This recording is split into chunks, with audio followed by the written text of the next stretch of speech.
today. How many of you have not sent any processes to India but trying to contemplate that? How many of you really not doing anything with India but may do in future? Hey, come on, be honest. Those who are not doing it. So everybody is doing. That's great. But I didn't see all the hands earlier. Well, but let me tell you, this is a great opportunity today to learn about not only how the offshore processes can empower your billing companies, but at the same time, what is India at this moment? And larger portion of my talk today, I'm going to cover why India and why India at this moment. Because when I started my company in 2004, I came from India at that time, 20 years almost, as Vinny said. And one of my focus at that time was we had no idea about billing because we started as a transcription company. Before that, I was working for 4 years in Henry Ford Hospitals as their vendor. And we were transmitting a data on a dial-up connection at 36 kbps of a speed. And we had a bunch of people sitting in India typing the notes after listening those recordings, which used to transmit overnight from Henry Ford Hospital, Michigan, to India. And then from there, it takes us 24 hours. Almost out of 24 hours, it used to take 6 hours to upload the data. So from that point onwards, fast forwards today, when I see India, how India has grown up, one key differentiator which I really like is about the infrastructure. Infrastructure has come forward such a long way. And one of the reasons I really like, of course, these two guys, you know one of them. Another one is India's Prime Minister Narendra Modi, and our favorite president, Mr. Biden. But I want to talk about India a few more things before we come to the compliance and other stuff which I want to talk about. Recently, India has concluded an international conference called G20. I don't know if you know about it or not, but G20 means the 20 top powerful nations in the world who set the narratives for business and trade and international trade. How international trade is going to look for next 10 years, on which country is going to sit in the top 5 or top 10. This set of people, 20 top nations, they sit down together. I had another slide which I could not submit it on time. Otherwise, I would have showed you the picture of that G20. It's a beautiful picture where top 20 powerful nations, they are sitting on the table. And this just happened 2 weeks ago in India. And one of the key reasons and one of the key idea or messaging was one word, one family, and one goal. And I think that is a very, very powerful message when we look at it.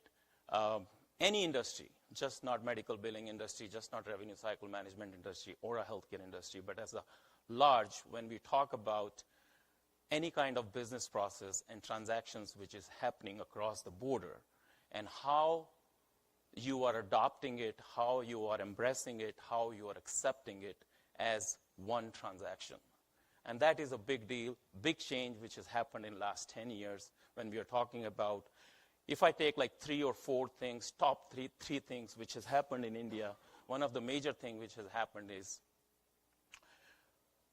there were when India got independent in 1947, right? You all know India is like a 75-year-old nation.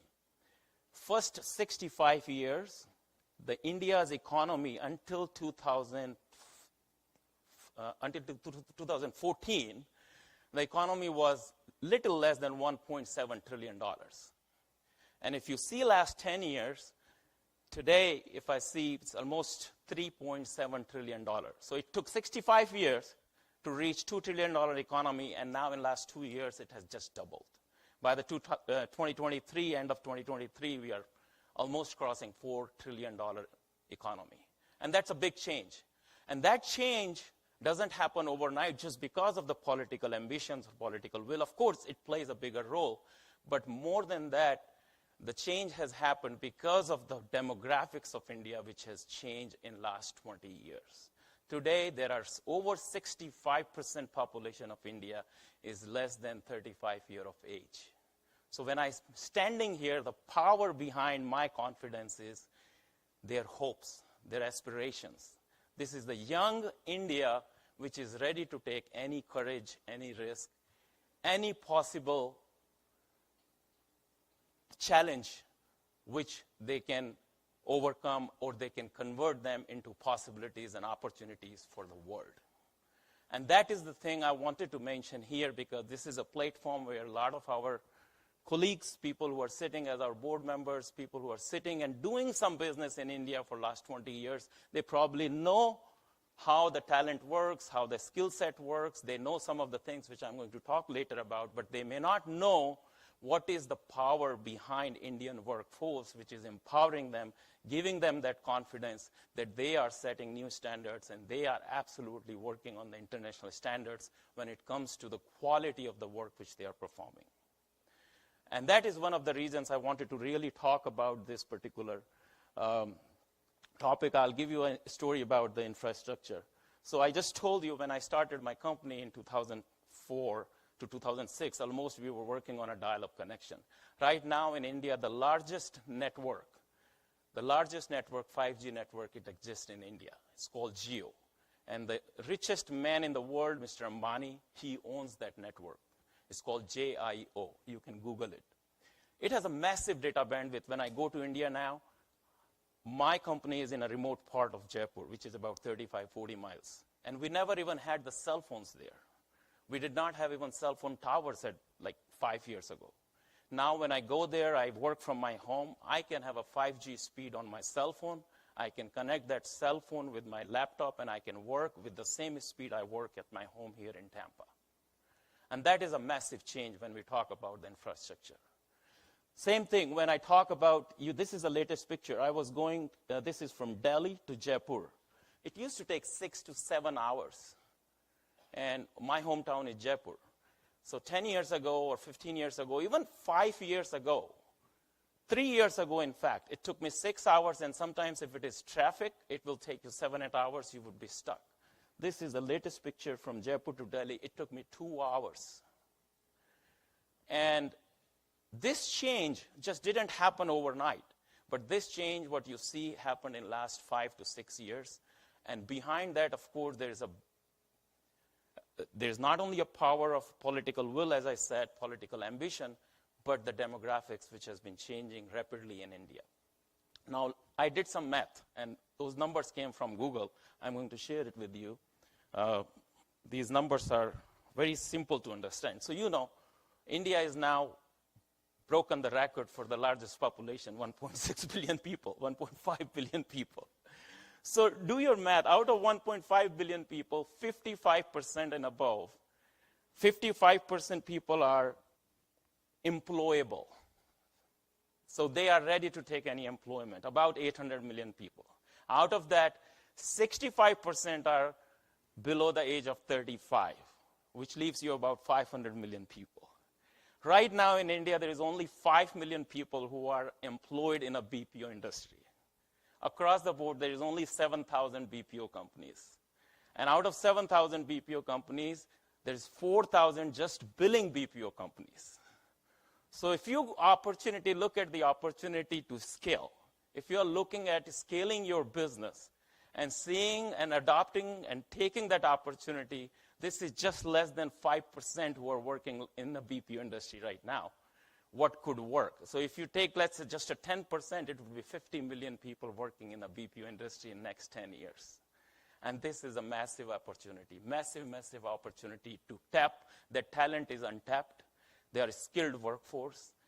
They're ready to take new challenges. And most of the time, you see the kind of, and I will come on to the point like why they are ready to take the challenges, because of all the things which we are looking for, how to give them a skill which they really need.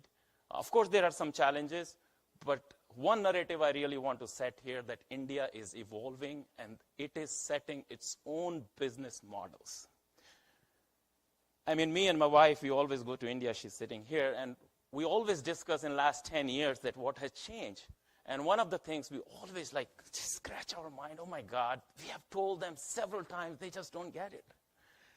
Why this is happening? Why this is happening? And later on, over a period of these last 5 years, 6 years, we have realized suddenly the quality of education is coming much better than what it used to be 10 years ago or 15 years ago. The people who are coming and joining our company in the last 5 years, they can not only speak good English, but they can also understand good English. And that is the key, because language is a great, when you talk about communication, language is not only a barrier, but it also, sometimes, people can speak well. Like I can speak well, but at home, we talk in our native language, because that is a language of comfort, convenience. So when I go back in my company and I talk to my employees, there's a lot of time it happens, I like to speak in our native language. And that way they can connect very well with me. My communication is much better. They can understand the terms much better, but at least the process which they were missing, and it was taking me an hour to explain him in English, it took me 2 minutes to explain him in my own language. So one of the barriers which we always talk about when we outsource certain processes to India, we think about the language as a big barrier. But I think in the last 5 years, that language, the barrier of that language has overcome in India. And that is one of the greatest power when we talk about the Indian workforce. Number 2, skilled manpower. And when I talk about the skilled manpower, I don't have many slides. So just bear with me. I'm just coming from my heart. And I hope it works. Can you understand it? All good? Okay, great. I know it's like sounding like a political speech. But this was the part of my presentation, because if I don't explain it well, what India is doing right now, it won't be good at my part that I'll jump on the offshore presentation. So bear with me so that you understand and have a clarity where I'm coming from. So, and here is a story when I talk about India, which I will give you, and it happened actually in HBMA with me. I used to come in HBMA from 2003, 2004. So in 2006, I met a gentleman in HBMA, and in the parking lot, we were coming from the airport together. And that is the best thing I did, and that's the best story of HBMA, to sell HBMA I can tell to my people and my colleagues. And we started talking. At that time, what you see, a lot of Indian faces right now, at that time, they were probably like 5 or 10% Indian faces. And we were talking, and suddenly he came up with, during the conversation, he said, I'm sitting on this big anesthesia billing client, and I don't just have a manpower. And if I can do something with that, I can take up this client. Its client is like have $100 million revenue. I would make probably a couple of $1 million out of this client if I just take it. It's ready to go, ready to take, and ready to go on board. And during that conversation, even Dave and Bob, we had this conversation before about the anesthesia client. So I spoke to him and I said, why don't you outsource to India? And at that time, I knew that India's infrastructure was not even capable of handling that kind of data. But then I spoke to him and he said, it's a great idea. I want to do it, but I don't know anybody in India. I know some people who were doing this job for that client. And that client was somebody else, actually, and he was trying to take that client because there was some conflict happened and they were trying to take that client on board.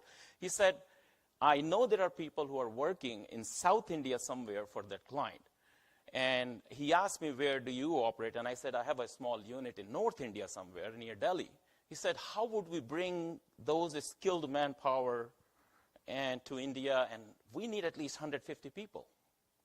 Well, fast forward, after the HBMA is over, I came to know this client was in Tampa near Sarasota. We were in Tampa, so we met.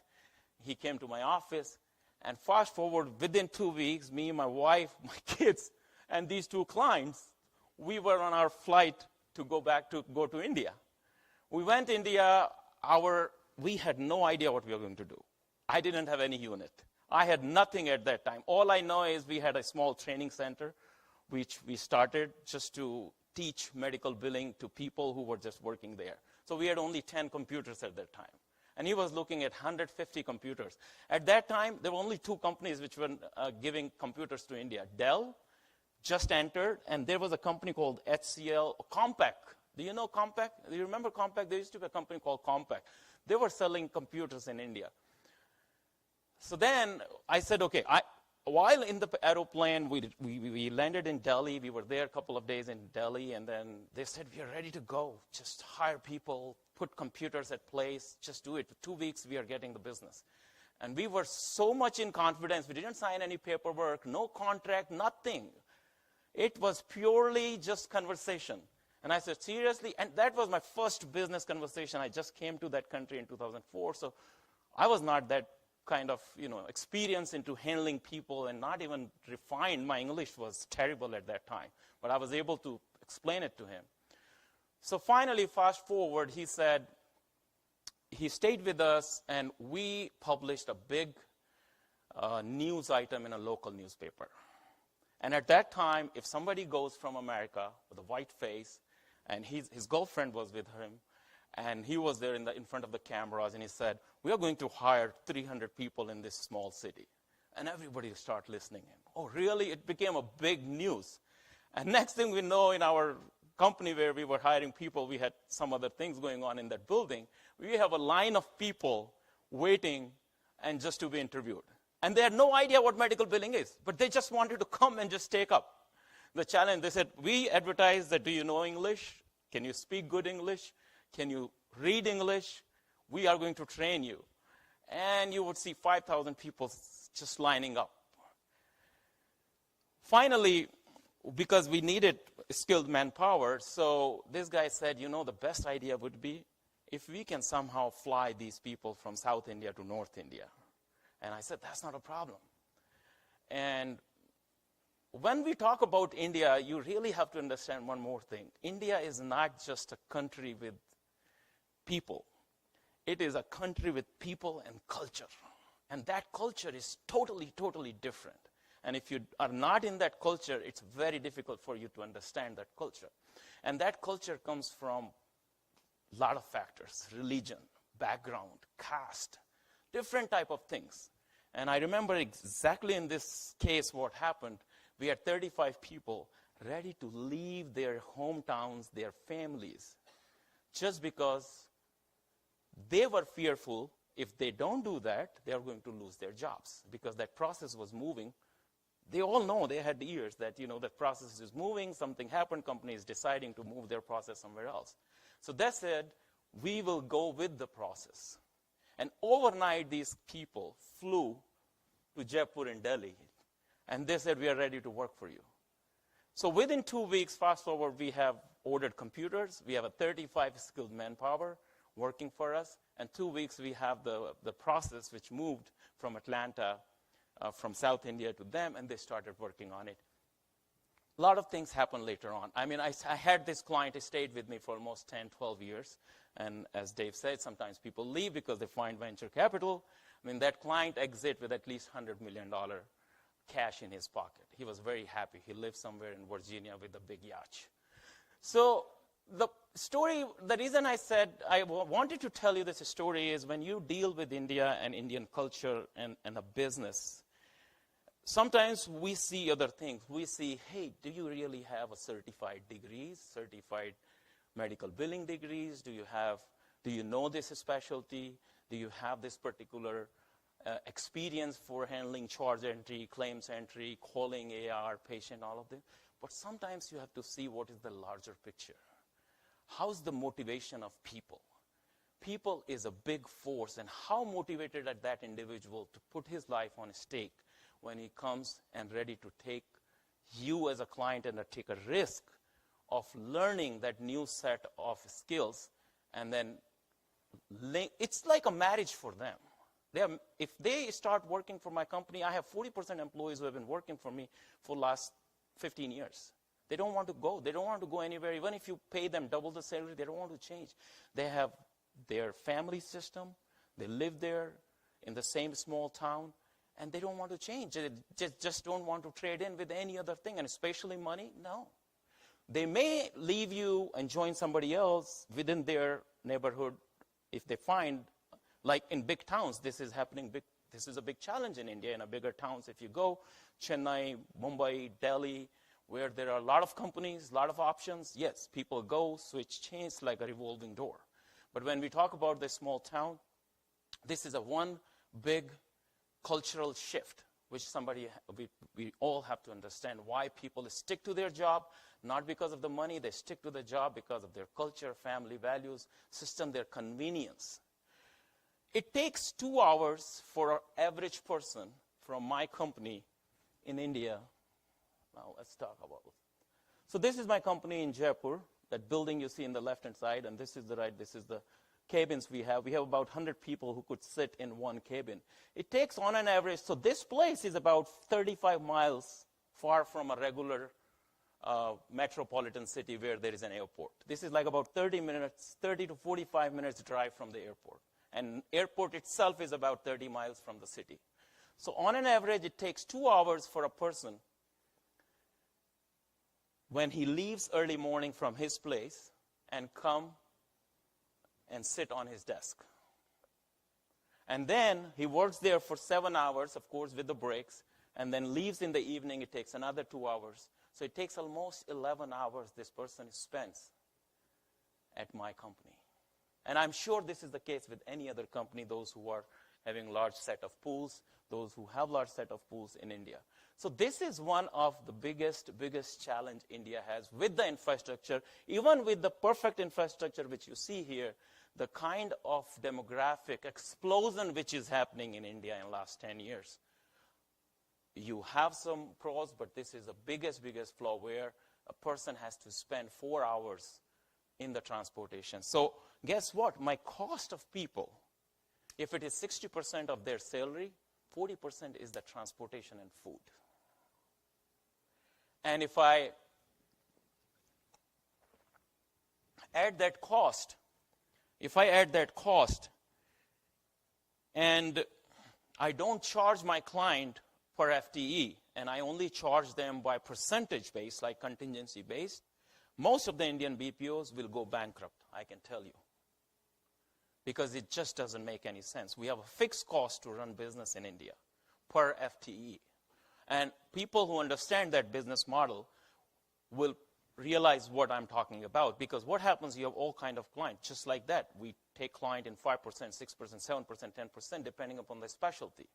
But if the small client gives you a small amount of revenue, and if a percentage of that revenue goes back to India, and if you need a full-time FTE or 2 FTE to do that job, and if your cost is coming more than the revenue which you are making on that client, it just doesn't make sense. So sometimes what happens, of course, people will never say no to you. There are a lot of Indian companies, Indian vendors, they would say, okay, it's mix and match, we'll take it.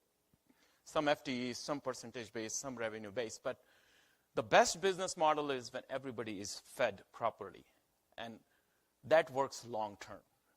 So whenever you see infrastructure, whenever you see you are looking for a massive infrastructure, and that is a priority for you because you are also growing and scaling your company with the same set of kind of growth, then be ready to pay an extra price for that. But what you get with that price is a long-term stability and security. Because then you can implement all the protocols, all the things, all the technology what you really want to aspire. Like in my unit, we have almost cameras everywhere. We have the security level system, what we have here. We have, actually we have one much better system that you can literally track each and every employee who comes in, who goes out. So a lot of these things you can do, but the most important cost which comes when I talk about India is then in the infrastructure, food, transportation, salary, and then the third thing is the training. Because if a person is not,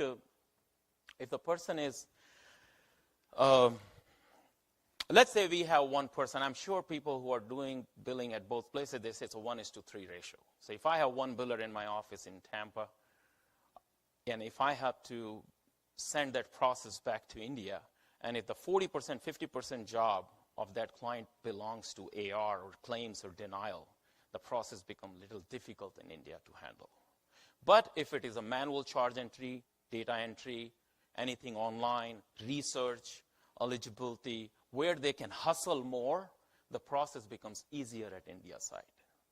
So the point I'm trying to make is it really depends what kind of process you are trying to offshoot to India within the medical billing scope. Because sometimes you think, oh, they can do the fantastic mind. They can do everything. They have told us they handle this kind of billing. They can do it. But when you start actually offshoring some of those processes over a period of time, you realize, hey, they're good into some things. They're not good into certain things. And at that moment, you really have to decide what is that cost, the cost of that process in your office, and compared to that cost, how much cost you are ready to bear and ready to pay to an India counterpart. And they are capable of doing that or not. If they are not, then it's your responsibility to train these minds. They're fantastic learners, I can tell you. If you take 30 days, think about it for a moment. Why do I say they are fantastic learners? Here, most of the billers who work in our environment, they are either certified billers, did some kind of course, right? 1 year, 2 year course, have some kind of degrees in medical billing and coding. This is not the case in India. It is not. Most of the people who are working in our industry, not 100% are certified. Maybe 20%, not even 20%. 5%. And I'm sorry to give you that secret, but this is the secret I'm telling you. But they are ready to learn. And how do they learn? They learn just by sitting there, talking to their colleagues, on the job training, working on the software, taking the training on the software, and the process is standard. They do it over and over again. They do it over and again, and they learn it. So when you say if your cost of a person here for a biller is $3,000, and your cost for handling the same account in India is $1,000, and if you are able to accomplish 100% what that biller is doing, that's the best business model you can have. There you have clear-cut margins and you can thrive and scale. But if you are doing 60%, 70% in India, you can still thrive. If you are doing less than 50%, it's not going to work out. So when you outsource to India, just think that if your productivity is going to go less than 50% with the same set of employees, and if you are hoping to achieve that, it's not going to happen. But what's going to happen is you can hire 3 people instead of 1 person, and it's going to cost you the same thing. So you can have a stability. You can offshoot some of the extra work to those 3 people, but if you train them well, and these 3 people come at the level of 70-80% of your person who is in the United States, that would be your profitability level. Then you would start making 20%, 15, 20, 25% margin on each FTE in India. Because that is the model most of the companies are working on. So, and by the way, these topics and all of this, you see, this is all drafted by AI. I just gave I asked the AI to come up with something, and AI has given me these step 1, step 2, step 3. So this is, we were there, my friend, he visited from, and this is our cafeteria. And so one thing we always talk about, define the billing process, right? Now, when I talk about defining the billing process, that's where I'm going to come into more billing side. So how was the India story, by the way? You like it? Okay. So now we know what we are entering into. So we always struggle with the training part, I can tell you, in India. We always struggle with, because there is 2 kinds of confusion. You want a training for the softwares, protocols for particular one client, or you want to give them a training for train them on billing and coding and everything, like general billing training. These are the 2 major questions you have to address when you outsource to India and you are contemplating a shift from any existing vendor or a new vendor. Now, this would be very easy for you if you are explaining this to your people here, because they understand billing already. Some of the people, vendors, you would find key people, their team leaders, who knows billing, and they would understand it. But my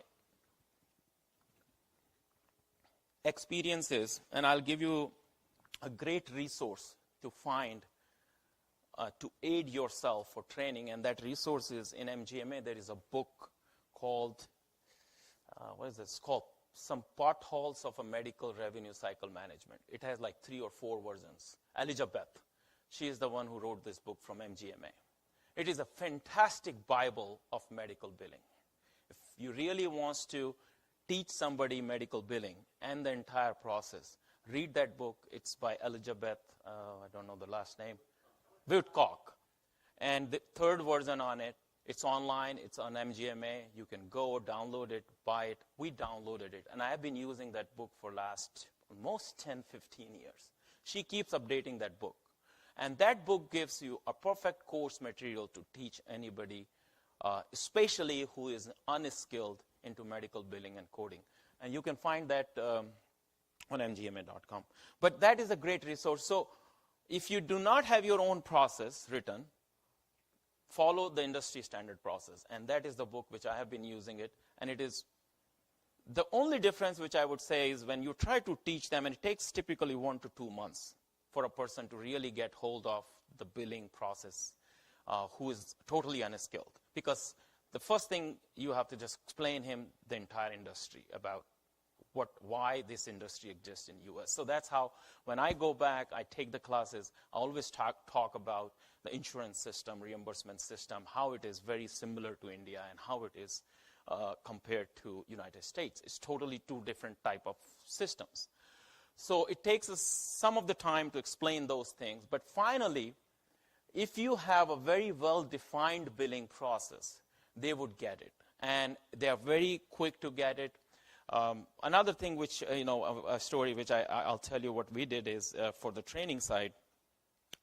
I realized a lot of these young population in India are spending time on WhatsApp. And they're spending time into learning through YouTube and videos. I have a channel on YouTube, and I sometimes talk about these billing potholes. You would be surprised. I have likes from some remote villages in India.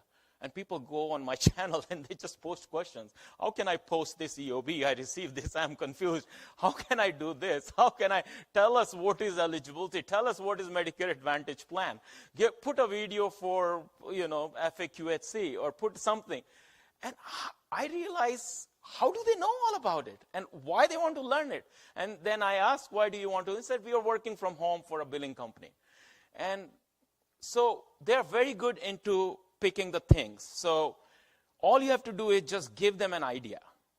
And they will do the research. They will find where the resource is. They will go chase it down, and they will try to learn it. So what we did is we created small videos. And while they are coming from their home to office, it takes them 1.5 hours, 2 hours. I told them, go on those videos because you have a fantastic mobile data facility now. Use your mobile data. Watch these videos. And we started doing that. And that gave them a lot of confidence, a lot of these learning, these small things, what we wanted to explain to them. But what happens when they come to office, they immediately sit on their system. And every time we say, we need to have a 2 hours of course or a training class, they said, we are too busy. We have too much work. We just can't take the time out. And it was a constant excuse. So I said, when do they have time? So I changed my approach, and I said they have the time when they actually they are in their transportation. And so you have to sometimes adopt the culture. The point was I was trying to make in order to make it work. Because if I ask them just to work 6 hours and just to learn for first month, my cost will go up. Because if I have 20% of people sitting on the bench and just learning, I'm not a training school. And guess what happens? I train a person for 2 months or 3 months, and a bigger company who's next door to me, they will take them away. So my best bet would be that either they bear the training cost, they go to a school, pay for their thing, come back with a certification, and we hire them, which doesn't happen, or we train them in a way where they have their skin in the game. And that can only be possible when they take a little extra pain, they learn it, we do our due diligence, taking their tests every 2 months, 3 months, and after that, we give them the process. So it's the best way to define the billing process very well. And one of the things which we did, and I highly recommend, is take a help of HR consultants. Because in India, it's not just about the process expertise, which is important, You can always give a process expertise yourself, but what is more important is the discipline amongst the people, amongst the crowd. And when they come out of their graduation, come out of their 12th grade or wherever you are hiring them, they're always in training mode. Their training mode never ends. They still think it's a school because it's a herd, 30, 40 people sitting in a classroom. They always have that mindset. Oh, they are here to learn. They're not there to learn. They're there to work. And to shatter that mindset, it takes me a longer time. So what I did is we started hiring these HR consultants whose job is basically to do the mind shift and shift up their mindset from this training mode to a work mode. So first few months, first few weeks, our training is more depending upon what are their roles, what are their responsibilities, who is going to do what, those kind of things, which we talk about whenever we start so when I outsource certain things to India, the first thing I ask is which team is going to handle that job. And then I interview the team leader of that team. And then we have this set process. We go back, and then we go back on our thing that who is going to do what is going to be his role, who is the backup. People take sudden leaves. Oh, tomorrow I have my great-grandfather's grandson or somebody else has died. I have to go take a leave. Why didn't you tell us in advance? So our HR consultants, so we have a backup. So we always have like 10, 15% additional backup, or we ask the team leader to work if somebody in his team is missing to finish the job. But all of these things, you really need help of a local HR consultant. And we did that mistake in the very, very beginning. We did it ourselves, and we could not figure out why it's not working. But when you have HR consultants, they know the culture, they know exactly what mindset they are coming up. If you give them the book and say, hey, I want to implement this training material, they would help you out. Now I will talk about is the standardized operating billing procedure. Now these are not the billing procedures for general terms. These are the procedures what your individual clients or individual, even the specialties, their protocols. Because those needs to be specifically told and explained. And in certain cases, like if you have just a Medicare as a primary payer, it's very easy. You know the Medicare rules. You have the Medicare thing. Explain it to them well. You have just a team which is focusing on Medicare claims. Then you have just a team who is focusing on Blue Cross Blue Shield Florida claims. You have a team who is handling Aetna claims. People have tried different type of models. My suggestion would be what works in that local scenario. What is the comfort level of your people? Listen to their voice rather than you force your voice in their heads. They will get it.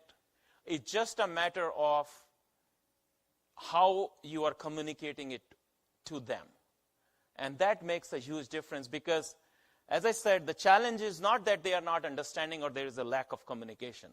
Challenge is the interpretation of those rules. And sometimes you have to really, really pay attention to those rules and give them as minimum as you can. And of course, when you focus on that, and if you give them the certain set of rules, okay, this is how the anesthesia billing needs to be done. This is the code needs to be used. You have to check this on your computer. And if there is a green check, you use this, do this, do this. So all those rules based upon the clients has to be absolutely documented and given it to them. Once they start doing it, they may not use that. But when would you use that thing again? If that person leaves. And that is where the most problems is. It's not that they are dumb people. They're very smart people. They will get it. 2 days, 3 days, 4 days. They would not use any of these things, material which you would prepare.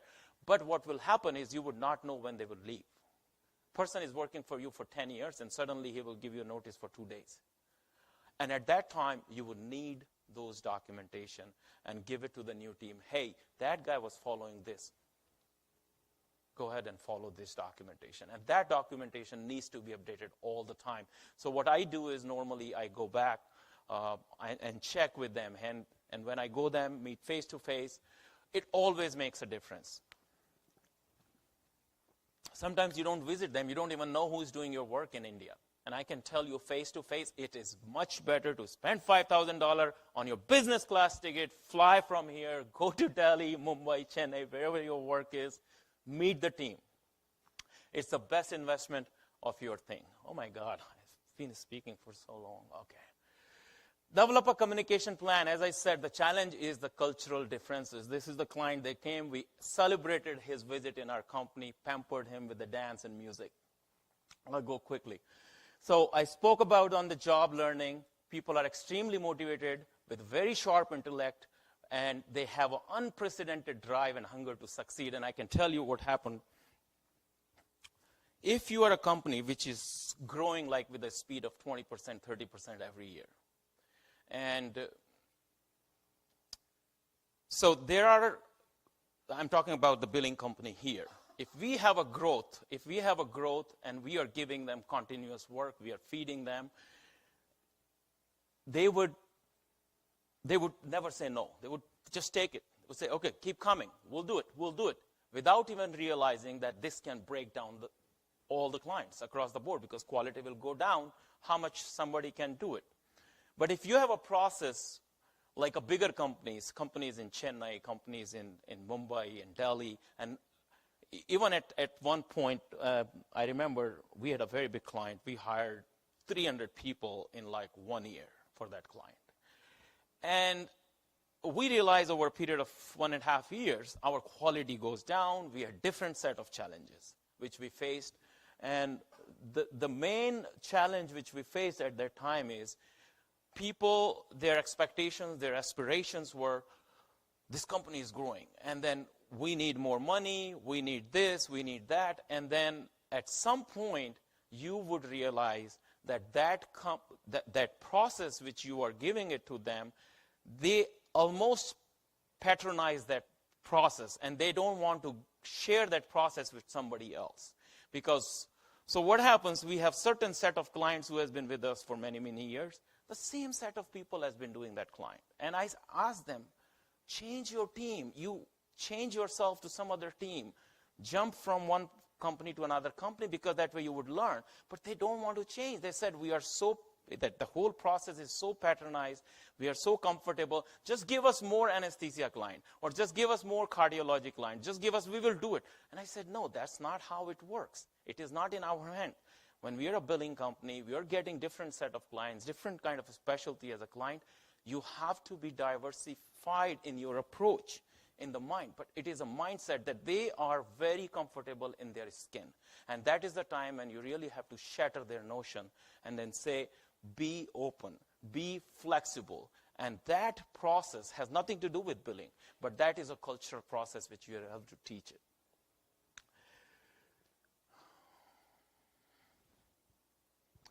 And this is one of the reasons why I hate monitoring.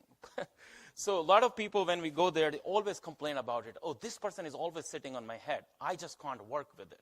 And I said, well, I understand, but how that person approaches that particular notion to the another person, that why do I have to have a supervisor who had just come and joined our company 2 years ago? I'm working for you for last 10 years. Well, you were working for me for last 10 years in a certain capacity. That person who has joined us 2 years ago is a supervisor. I believe that he has certain sets which you don't have. And he said, sir, how do I believe that he has a certain set of skills just because he was working in a bigger company? He might not have learned those things there, which I have learned with you for last 10 years. And sometimes I feel very awkward. I don't have an answer for it. We have to just see how it goes. So when you hire supervisors, when you hire quality process team, when you hire, again, this mindset shift, it comes into the play that you have to play with them and ask them that this is not monitoring. This is just, we are making sure that clients, our end result, our outcome which we are producing for the clients, they're going absolutely with the quality. And I'm going a little faster because he has given me already, I had the stories, but I'm missing out those stories. I have a few more things.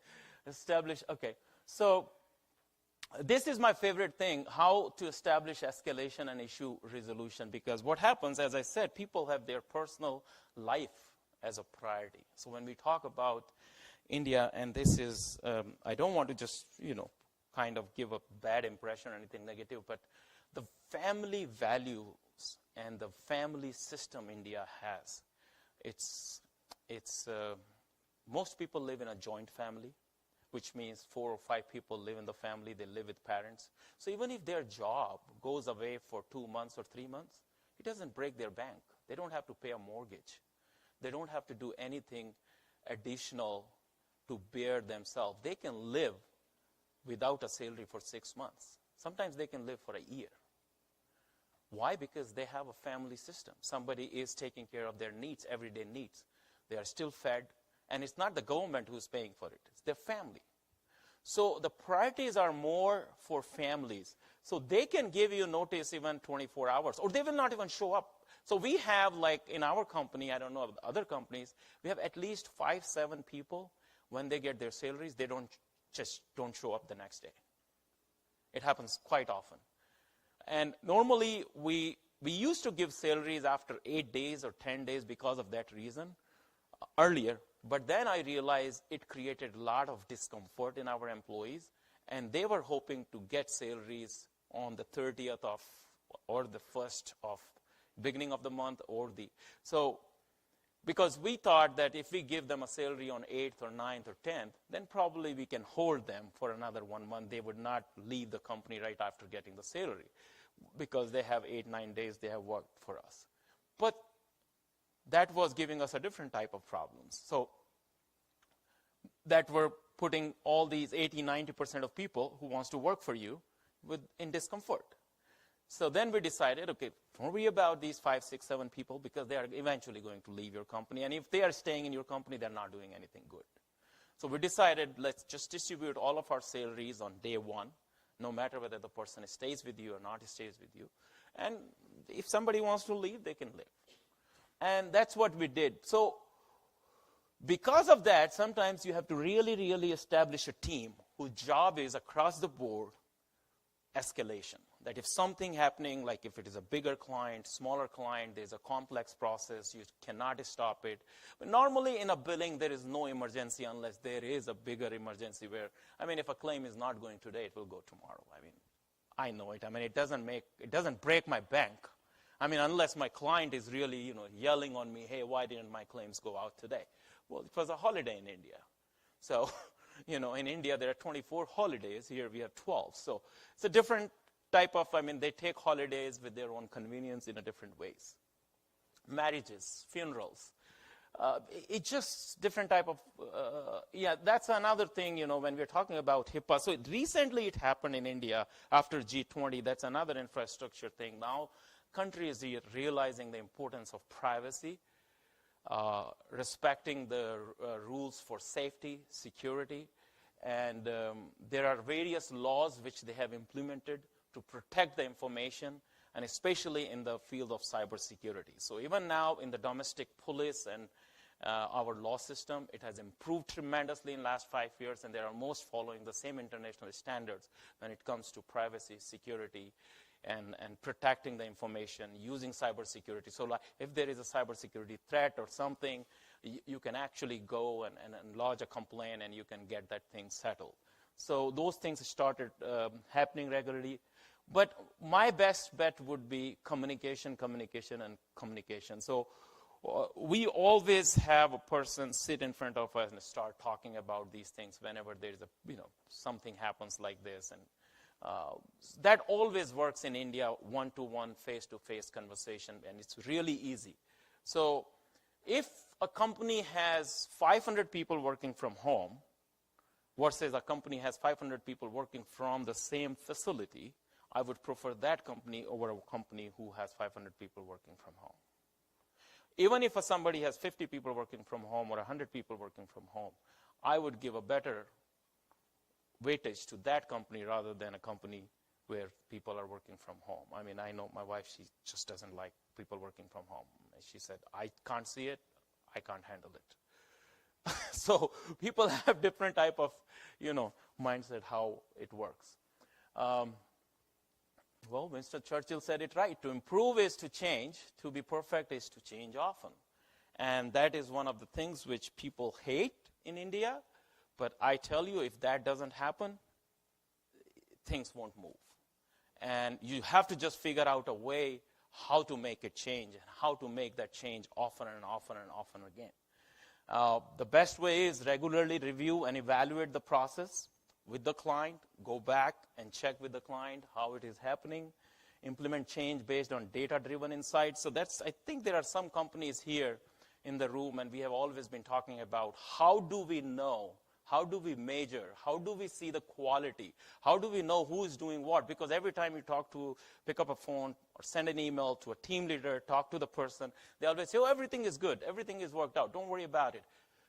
And then when time comes for appraisal, that's the biggest problem we have. Like, people have a mindset sometimes that, hey, I need to have 10% appraisal every year, no matter whether I work or not.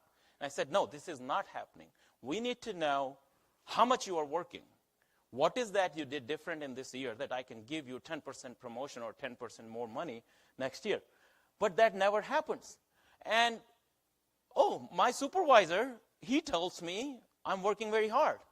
Okay, then I called the supervisor, and I said, why you are giving the same award, best award, for last 3 months to the same person again and again? He said, oh, he's the best. I said, how do you know he's the best? Oh, I just feel it. I have the data. And when I asked them, where is the data? Show me the data on what basis. And they will show me some kind of Excel sheet. Okay, here is these many charges he was doing. He is doing this much. He is doing this much. He is doing this much. So that is an area where I see there is a huge opportunity for AI or technology or somebody to come up, because masses. We are talking about, disrupting people and the way they work. I know some of the practice management systems, they have a user reports and other kind of reports. People are trying to rely upon it, but there are a lot of work which people do in the background, which is manual. And that's the reply I always get. So there are a lot of manual work, manual data entry, manual thing, which cannot be tracked. And if it cannot be tracked, it cannot be measured. So ongoing training and development, industry updates is a good way. So I started doing this live, and believe me, when I do LinkedIn Live and I take those industry updates from different sources, whether it's HBMA, MGMA, and other things, I invite all of my people in India. And I said, whether you understand it or not, it's mandatory to sit in that session. And the reason is I want them to understand where our clients are coming up and what is coming down the line. So it is very important that you share all of those updates, whether they get it or not get it, but you share it with them. They would eventually get it. It's just a matter of time. These are the 3 essentials of successful outsourcing. I say clear communication, which means not without having a language barrier.